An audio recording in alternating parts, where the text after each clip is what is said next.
देखनी होती है। आप एक तो जो झूठ बोलते हैं एसओपी में, उनको आप फुद्दू बनाने की कोशिश करते हैं। वो फुद्दू नहीं है। जो इमिग्रेशन में बैठे हुए हैं ना ऑफिसर्स, वो इतनी तनख्वाहें और दूसरी कंट्री से आके वहां पे बस हलवे खाने नहीं आए वो। हेलो एवरीवन, नमस्ते, सत श्री अकाल, आदाब अर्ज़ है।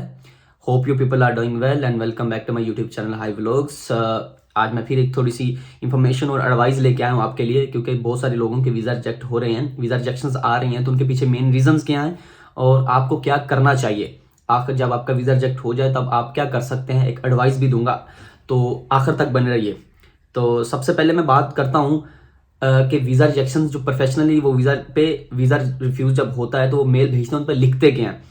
तो जो मेनली दो रीजन जो पाकिस्तान में चल रही हैं वो तो आंख बंद करके कह रहे हैं जी पॉलिटिकली अनस्टेबिलिटी है आपकी कंट्री में, ठीक है। तो आपकी कंट्री इस वक्त इस साइड पे, इस स्टेज पे नहीं खड़ी कि वो आपको फाइनेंस कर सके जब आप ऑस्ट्रेलिया में पढ़ने जाओ सबके लिए, क्योंकि आपने बताना होता है कि मैं इतना बड़ा महान आदमी हूँ, कि मैं इतने पैसे मेरे पास और ये फलां आदमी हूँ कि मैं ऑस्ट्रेलिया जाके पढ़ सकता हूँ। मैं तो जो कि है होता नहीं है, आपने बस लिख के देना होता है उनको थ्योरेटिकली। तो कंट्री इकोनॉमिकल इश्यूज दूसरी बड़ी रीजन पाकिस्तान में चल रही है जो वीजा रिजेक्शंस हो रही हैं उनकी, क्योंकि मेन जो वीजा रिजेक्शंस हो रही हैं वो सिर्फ पाकिस्तान में हो रही है। इंडिया में देखने को नहीं मिली, नेपाल में देखने को नहीं मिली, बांग्लादेश को देखने में नहीं मिली, क्योंकि मेरे काफ़ी दोस्त हैं जो यहाँ पे हैं इन दीज कंट्री से, लेकिन उनसे सुनने को आया है कि वहाँ पे इतने रिजेक्शंस नहीं आ रही जितनी पाकिस्तान में आ रही है। तो उनके पीछे रीजन जो हैं वो आपको मालूम है, ठीक है। तो बड़ी बाद में बोलते हैं कि माइग्रेशन एक्ट भी लगा देते हैं कभी कभी, क्योंकि आप फेल हो जाते हैं अपनी एसओपी में उनको एक्सप्लेन करने के who the hell you are. जब आप एसओपी लिख रहे होते हैं तो आप प्रोफेशनली एसओपी लिखा करें, सोर्स ऑफ पर्पस लिखा करें कि आप क्यों जा रहे हैं, किस लिए जा रहे हैं, कब वापस आना है, क्या करना है, क्या नहीं करना, ठीक है। और वो आपकी इतनी बित्ती देख लेते हैं, आपने उनको हर चीज देखनी होती है। आप एक तो जो झूठ बोलते हैं एसओपी में, उनको आप फुद्दू बनाने की कोशिश करते हैं। वो फुद्दू नहीं है।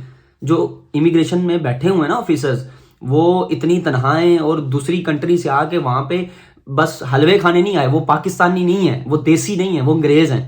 तो आपने कंसल्टेंट्स को भी समझाओ और खुद भी समझो कि जो एसओपी लिख के भेज रहे हो ना, उस पर सब कुछ लिखो, ट्रुथ लिखो और बड़े ही प्रोफेशनली अंदाज से बड़े अच्छे तरीके से लिखो। मैंने अपनी एसओपी खुद लिखी थी, खुद हिसाब लगा लो, मेरा वीजा सिर्फ 16 दिन में आया था। तो कहने का मकसद यह है कि अपनी एसओपी पे खुद नजर रखो, क्या लिख रहे हो आपको पता होना चाहिए अपनी पूरी फाइल के मुताबिक। मैं पिछली वीडियो में भी बता सका हूं। तो ये सारी चीजें जो अभी आपके साथ हो रही हैं, मैंने अभी बड़े सारे मैसेजेस पढ़े हैं जो कह रहे हैं जी हमारा वीजा रिजेक्ट क्या हुआ जी, मेरा भाई फ्रांस में था मैंने बताया नहीं, मेरा पहले कनाडा से वीजा रिफ्यूज हुआ था मैंने बताया नहीं, मेरी फैमिली दुबई है मैंने बताया नहीं, मैंने 2 साल का गैप है मैंने बताया नहीं।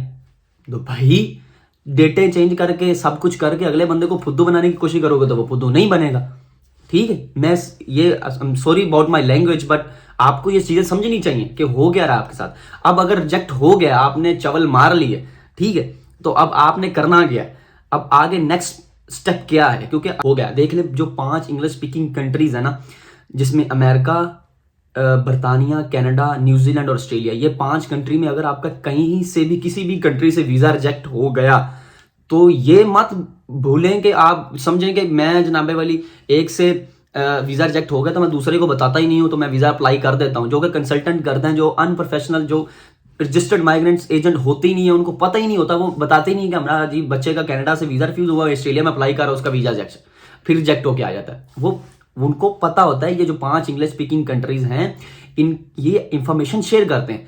मैं स्टूडेंट हूं यहाँ ऑस्ट्रेलिया में, मेरी जितनी इंफॉर्मेशन है ऑस्ट्रेलियन इमिग्रेशन के पास वो अमेरिकन इमिग्रेशन पास भी है। अगर मैं विजिट वीजा या स्टूडेंट वीजा अप्लाई करता हूँ अमेरिका का, तो उनके पास मेरी फाइल जो ऑस्ट्रेलिया के लिए मैंने करी थी वो भी अवेलेबल। अगर मैंने जरा सी इतनी बित्ती इधर उधर कर दी वीजा रिजेक्ट, ठीक है।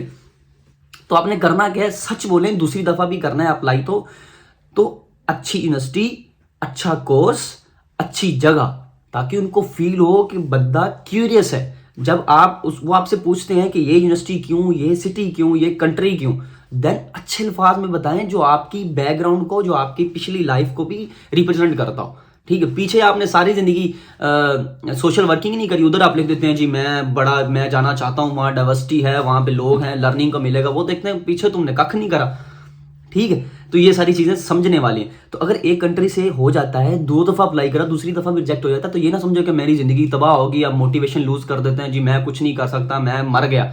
ऐसा कुछ नहीं है, ठीक है। ऑस्ट्रेलिया से रिजेक्ट हो गया तो कहीं और अप्लाई करो। ऑस्ट्रेलिया में कोई हाथ में पैसे लेके या हाथ में तुम्हारा फ्यूचर लेके नहीं खड़ा हुआ कि तुम्हें देगा और तुम जनाबे वाली कामयाब हो जाओगे। जहां भी जाना है मेहनत करनी पड़ी है। हर कंट्री में सेम मेहनत करनी पड़ती है, सेम टेंशन है, प्रॉब्लम्स हैं, स्ट्रगल करना पड़ता है। सक्सेस उसे मिलती है जो मोटिवेटेड रहता है, पैशनेट रहता है, कंसिस्टेंसी से चीजें करता रहता है, वही कामयाब होता है। एक वीजा रिजेक्ट हो गया, दूसरी कंट्री में अप्लाई करो, बट ट्रुथ के साथ।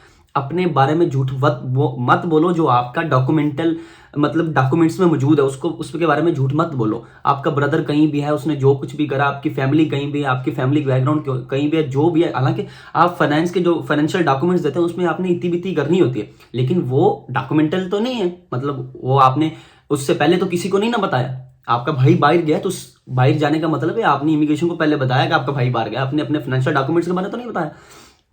तो ये सारी चीजें हैं। दूसरी कंट्री में जा रहे हो, दूसरी कंट्री में अप्लाई करो तो वहां तुरंत लिखो एक कंट्री से रिजेक्ट हो गया, दूसरी कंट्री ट्राई करो। इसमें ना बैठ रहो मेरा मैं मर गया, मैं लुट गया, मेरा वीजा रिजेक्ट हो गया, मेरे फ्यूचर तबाह। ऐसा कुछ नहीं होता। मेहनत करनी है। पाकिस्तान, इंडिया, अपने होम कंट्री में मेहनत के मेहनत करोगे ना तो मिल जाएगी कामयाबी। लेकिन अगर जरूरी है, ये है कि जाना ही जाना है, ठीक है ना, कीड़ा है तो जाना ही जाना है, तो भाई फिर ऐसा करो किसी और कंट्री भी अप्लाई करो। ऑस्ट्रेलिया में कोई नहीं हलवा लेके खड़ा हुआ तुम्हारे लिए। तो कमेंट्स लाजमी आने चाहिए, क्या आपके क्या विचार हैं, ठीक है। चरणों में गिरें अपने वालिदैन के, उनसे दुआएं लें। तो मिलते हैं नेक्स्ट वीडियो में। थोड़ा जज्बाती हो गया था, लेकिन ये बातें समझाना आपको लाजमी थी। खुश रहें, आबाद रहें। मिलते हैं नेक्स्ट वीडियो में, तब तक के लिए अपना ख्याल रखिए। खुदा हाफिज़।